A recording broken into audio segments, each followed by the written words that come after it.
Hi hello ನಮಸ್ತೆ ವೀಕ್ಷಕರೇ, ಎಲ್ಲ ಚೆನ್ನಾಗಿದೆ ಚಾನಲ್ಗೆ ಸ್ವಾಗತ.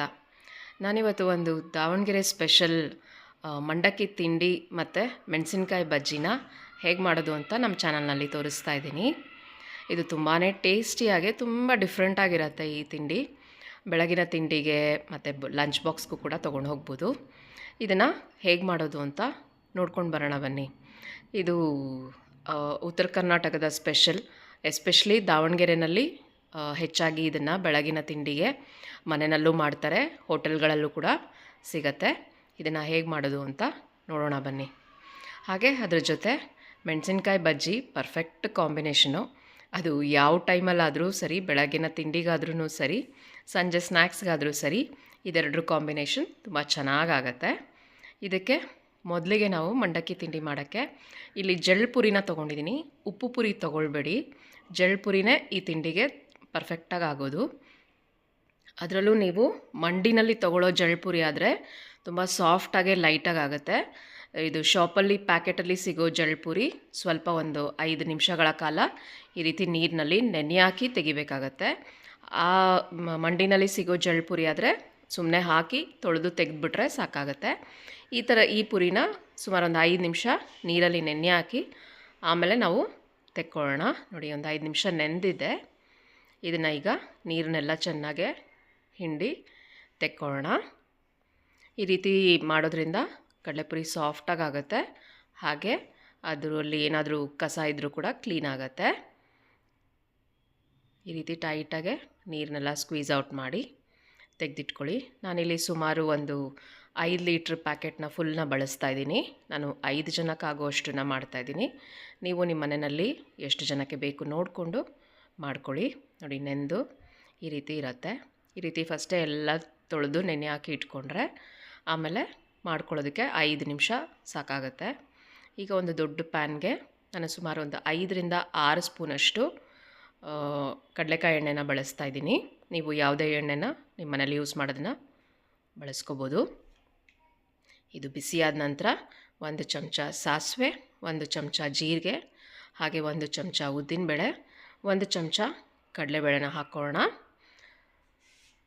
ಇದಿಷ್ಟು ಮೀಡಿಯಮ್ ಫ್ಲೇಮಲ್ಲೇ ಸ್ವಲ್ಪ ಗೋಲ್ಡನ್ ಬ್ರೌನ್ ಆಗೋಷ್ಟು ಫ್ರೈ ಆಗಲಿ. ತುಂಬ ದೊಡ್ಡ ಫ್ಲೇಮ್ ಮಾಡ್ಕೊಳ್ಬೇಡಿ, ಮೀಡಿಯಮ್ ಫ್ಲೇಮಲ್ಲಿದ್ದರೆ ಸಾಕಾಗುತ್ತೆ. ಈ ತಿಂಡಿ ನಿಮಗೆ ತುಂಬಾ ಕ್ವಿಕ್ಕಾಗಿ ರೆಡಿ ಆಗುತ್ತೆ. ಅಷ್ಟೇ ಡಿಫ್ರೆಂಟಾಗಿರುತ್ತೆ ರುಟೀನ್ ಬ್ರೇಕ್ಫಾಸ್ಟ್ಗಿಂತ. ಒಮ್ಮೊಮ್ಮೆ ಈ ರೀತಿ ಮಾಡ್ಕೊಳ್ಳೋದ್ರಿಂದ ನಮಗೂ ಚೇಂಜ್ ಅಂತ ಅನಿಸುತ್ತೆ. ಈಗ ನಾನು ಇದಕ್ಕೆ ಸುಮಾರು ಒಂದು 15 ಹಸಿಮೆಣಸಿನ್ಕಾಯಿನ ಮಿಕ್ಸಿಗೆ ಹಾಕ್ಕೊಂಡು ತರಿಯಾಗಿ ರುಬ್ಕೊಂಡಿದ್ದೀನಿ. ಈ ರೀತಿ ಹಾಕೋದ್ರಿಂದ ಮೆಣಸಿನ್ಕಾಯಿ ಮಧ್ಯದಲ್ಲಿ ಸಿಗೋದಿಲ್ಲ. ಹಾಗೆ ಖಾರ ಕೂಡ ಚೆನ್ನಾಗಿ ಹತ್ತತ್ತೆ ತಿಂಡಿಗೆ. ಹಾಗೆ ಕರಿಬೇವಿನ ಸೊಪ್ಪನ್ನು ಹಾಕಿದ್ದೀನಿ. ಸುಮಾರು 2 ದೊಡ್ಡ ಈರುಳ್ಳಿನ ಸಣ್ಣದಾಗಿ ಹೆಚ್ಚಿಟ್ಕೊಂಡಿದ್ದೀನಿ, ಅದನ್ನು ಸಹ ಹಾಕ್ತಾಯಿದ್ದೀನಿ. ಈರುಳ್ಳಿ, ಕಾಯಿ ಮತ್ತು ಕೊತ್ತಂಬರಿ ಸೊಪ್ಪು ಎಲ್ಲ ಈ ತಿಂಡಿನಲ್ಲಿ ಹೆಚ್ಚಾಗಿಯೇ ಇರಬೇಕು. ಹೆಚ್ಚಾಗಿದ್ದಷ್ಟು ರುಚಿ ತುಂಬ ಚೆನ್ನಾಗಾಗತ್ತೆ. ಈಗ ಇದಕ್ಕೆ 1 ಚಮಚ ಆಗೋಷ್ಟು ಅರಿಶಿನ ಪುಡಿ ಹಾಗೂ 1-1.5 ಚಮಚ ಆಗೋಷ್ಟು ಉಪ್ಪನ್ನು ಸೇರಿಸ್ತಾ ಇದ್ದೀನಿ. ಈರುಳ್ಳಿ ಎಲ್ಲ ಚೆನ್ನಾಗೆ ಕಂದು ಬಣ್ಣ ಬರೋಷ್ಟು ಬೇಯಲಿ. ತುಂಬ ಬ್ರೌನ್ ಏನೋ ಆಗೋಷ್ಟು ಅವಶ್ಯಕತೆ ಇಲ್ಲ. ಸ್ವಲ್ಪ ಕಂದು ಬಣ್ಣ ಬಂದು ಚೆನ್ನಾಗಿ ಈರುಳ್ಳಿ ಬೆಂದುಕೊಂಡ್ರೆ ಸಾಕಾಗತ್ತೆ.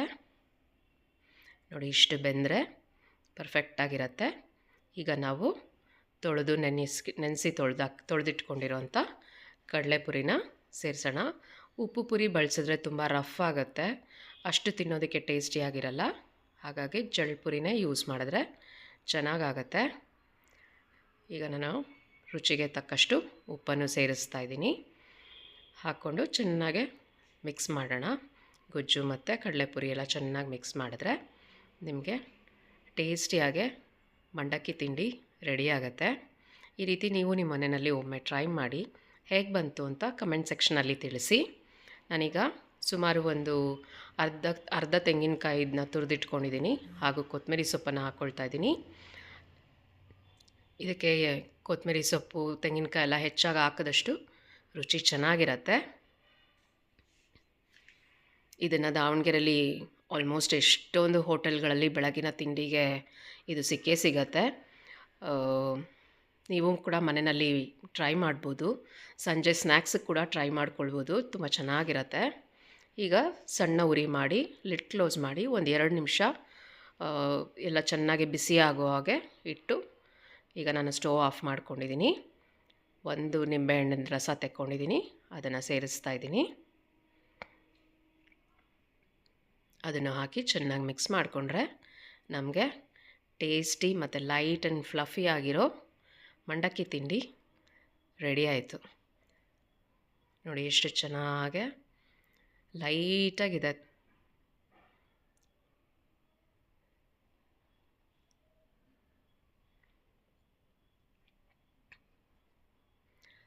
ಈಗ ನಾವು ಇಷ್ಟ ಆಗಿದೆ, ಇದನ್ನು ಮುಚ್ಚಿಟ್ಕೊಂಡು ಮೆಣಸಿನ್ಕಾಯಿ ಬಜ್ಜಿಗೆ ಹೇಗೆ ಮಾಡೋದು ಅಂತ ನೋಡ್ಕೊಂಡು ಬರೋಣ. ನಾನಿಲ್ಲಿ ಒಂದು ಬೌಲ್ಗೆ ಸುಮಾರು 1 ಕಪ್ ಆಗುವಷ್ಟು ಕಡಲೆ ಹಿಟ್ಟನ್ನು ತೊಗೊಂಡಿದ್ದೀನಿ.